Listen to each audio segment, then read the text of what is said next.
वंदे मातरम। नमस्कार, जय श्री राम। समय नज़दीक है और कल सोमवार है। सामान्यतया सोमवार को हाई कोर्ट अगले एक सप्ताह में जो सुनवाई होनी होती है उन केसेस को उसमें अपनी साइट पर दे देता है। कभी कभी उसमें परिवर्तन भी होता है। कुछ कोर्ट्स में 2 दिन पहले भी देते हैं, पर सामान्यतया सोमवार को सुनवाई के नेक्स्ट 5 डेज में जो होता है सुनवाई का क्रम उनको दिया जाता है। पूरी संभावना है कि कल दिशा सालियान के केस की तारीख पता चल जाएगी। यह तारीख सामान्यतया जो पहले घोषित किया गया था 2 सप्ताह, उस दृष्टिकोण से ये 2 जुलाई से 4 जुलाई के मध्य अर्थात 3 जुलाई के होने की संभावना है। हम दूसरी बात कर रहे हैं। दिशा सालियान, सतीश सालियान की बेटी, जो 2020 कोरोना का समय चल रहा था, दुनिया जानती है। उस समय 8 जून 2020 को उसकी हत्या और मर्डर हुआ, जिसे कालांतर में उसे बता दिया गया कि वह तो उसने दुर्घटना थी, और प्रचारित ऐसा भी किया गया कि उसने आत्महत्या कर ली। ये भी बता दिया गया षड्यंत्रों के द्वारा कि उसके पिताजी का सो एंड सो था, या कि उसके पिताजी सब पैसे उसे ले लिया करते थे, इसलिए उसने सुसाइड कर लिया। षड्यंत्र तो बहुत थे ना, उन षड्यंत्रों के उनके बीच में सत्य को लेकिन दबाया नहीं जा सकता। जो महापौर मुंबई महानगर पालिका की किशोरी पेडनेकर, वो निरंतर उन पर दबाव डालती रही। दुनिया जानती है कि वो उनके घर भी गई, निरंतर मीडिया के कुछ लोग गए और सब ने सतीश सालियान और उनकी पत्नी को ये बताया कि आप चुपचाप, उसने यह दुर्घटना थी, इसको स्वीकार कर लीजिए, वरना आपकी बहुत बदनामी हो जाएगी। और भारतीय समाज, विशेषकर हिंदू समाज, बदनामी से ज़्यादा डरता ही है। लड़के लड़कियों की बात को जब आती है तो माता पिता सामान्यतया बर्दाश्त कर लेते हैं जहर को। यहाँ भी यही हुआ।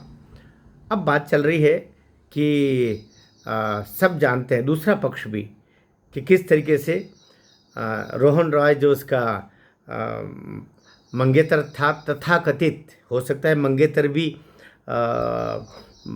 आदित्य ठाकरे के इशारे पर बना हो, कुछ भी हो सकता है, लंबी लंबी प्लानिंगें हो सकती है। तो उसको 4-5 जून को अपने माता पिता के घर से रोहन रॉय दिशा सालियान को अपने फ्लैट पर लाता है, और ये 4-5 को जब लाता है, उसके ठीक उसी समय जो वाघे सब इंस्पेक्टर है पुलिस का, उसको वो क्षेत्र दे दिया जाता है जो उसके फ्लैट का, अर्थात दिशा सालियान को, रोहन रॉय और दिशा सालियान जहाँ पर आने वाले थे, सचिन वाघे को वहाँ की जिम्मेदारी दे दी जाती है। जो 16 साल से पुलिस विभाग से बर्खास्त था, उस इंस्पेक्टर को वहाँ पर जिम्मेदारी दी जाती है। और फिर यहाँ पर आदित्य ठाकरे का आना होता है, ऐसा दुनिया जानती है, क्योंकि उसका जो प्रोटोकॉल रजिस्टर होता है मंत्रालय का, उसमें इसका शो है, ऐसा कहा जा रहा है। वो अभी कोर्ट में रखा जाना शेष है। फिर चश्मदीद भी है, सारे लोग हैं। रात को पार्टी होती है, उसमें रोहन और ये सारे लोग, आदित्य ठाकरे, अन्य लोग, बहुत सारे नाम है उसमें, 5-6, इन सब का नाम, पंचोली वंचोली, इनके नाम लेने से तुकनी अब सब लोग जानते हैं। लेकिन मुख्य जो आरोपी है, जिसके लिए सतीश सालियान ने हाई कोर्ट में पिटीशन रखी है कि मेरी बेटी की हत्या की गई और हत्या से पहले उसका रेप हुआ, यह आदित्य ठाकरे ने किया है, और उसकी गिरफ्तारी हो और इंट्रोगेशन में उसका नार्को टेस्ट हो और पता किया जाए कि उसने किस तरीके से यह कुछ किया। सब जानते हैं कि उसको 16 मंजिल 14 मंजिल से नीचे वो अगर कहा जाता है, जिस तरह स्टोरी बनाई कि वो नीचे आकर के और उसके 16 मंजिल से नीचे वो कूद गई थी, या बालकनी में खड़ी थी तो उसको चक्कर आ गया था, इतना शराब पी हुई थी, शराब पिए हुए का तो उसको फिर पोस्टमार्टम रिपोर्ट में आया ही नहीं है, तो शराब पिए हुए की कहानी कहाँ से चली आई? उसमें झूठ ही झूठ है। और कोई 16 मंजिल से गिरता तो उसके चिथड़े चिथड़े हो जाते, उसकी बॉडी इंटैक्ट थी। और यही कूपर हॉस्पिटल जहाँ पर उसको लेके गए और वहाँ उसका पोस्टमार्टम हुआ, वहीं बाद में सुशांत सिंह को ले जाया गया था। वहीं अभी ये जो अभी शेफाली मरी है, उसका मुझे लगता है उसका भी ऐसा ही कुछ हुआ है, तो उसको भी वहीं कूपर हॉस्पिटल में उसका पोस्टमार्टम हो रहा। समझ भी नहीं आते कूपर हॉस्पिटल है कि क्या है आखिर? वहीं पर सारे षड्यंत्रों को बुनने वाले लोग ही हैं क्या? तो वहाँ से फिर उसको उसमें एंट्री होती है रिया चक्रवर्ती की भी, क्योंकि 4-5 तारीख को वो भी आती है। और जिस दिन इसकी हत्या होती है उसके ठीक पहले वो वहाँ से निकल लेती है, या कि उसी दिन निकल लेती सुबह, बाद में ये पता चलता है। और वही रिया चक्रवर्ती जो महेश भट्ट के इशारे पर सुशांत के जीवन में आई, सुशांत सिंह राजपूत के जीवन में आई, और जिसको बाद में कह दिया गया कि ये तो पाक साफ निकल गई, सीबीआई ने उसको क्लीन चिट दिया। सीबीआई ने तो सुशांत सिंह राजपूत की जो कंप्लेंट थी, मेन कंप्लेंट उसकी हत्या हुई, इसके बाद तो जांच की ही नहीं। केवल सुशांत सिंह राजपूत की नादान बहन ने जो शिकायत की थी कि उसको रिया चक्रवर्ती के प्रेशर में और या उसके दबाव में या उसके षड्यंत्र में मेरा भाई एडिक्ट हो गया और उसने सुसाइड कर लिया। सुसाइड किया कि नहीं किया, रिया के षड्यंत्र में इसकी जांच हुई, जिसमें रिया चक्रवर्ती को क्लीन चिट मिली। तो बात तो इसकी है ही नहीं। कौन बोल रहा है कि उसने सुसाइड किया? उसकी तो हत्या हुई ना। कोई आत्महत्या करता है तो गले में जब फंदा डालते हैं तो जो दूसरे द्वार से जो खाया पिया होता है वो सब निकल जाता है। क्या ऐसा सुशांत सिंह राजपूत को हुआ था?